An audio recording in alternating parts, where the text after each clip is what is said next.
Hi! Assalamualaikum! Sa buhay negosyo na naman tayo. At ayan si Ams. Matapos nang i-marinate ng 15 minutes, tinutusok ang mga ulo ng manok. At para nang iprito ay may hawakan. At araw-araw na nila po yan ginagawa, kaya sanay na po silang manusok ng isaw, head chicken, chicken skin, hotdog, kwek-kwek, and adidas. And for the go, umaga sila nag-prepared ng kanilang mga tinitinda at sa gabi naman nila dinidisplay.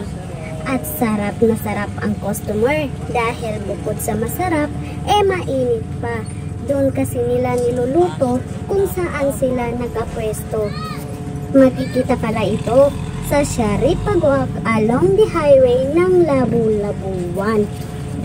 At kung dumaan na ng video ito, please like and share. Follow ka na din para update ka sa susunod kong video.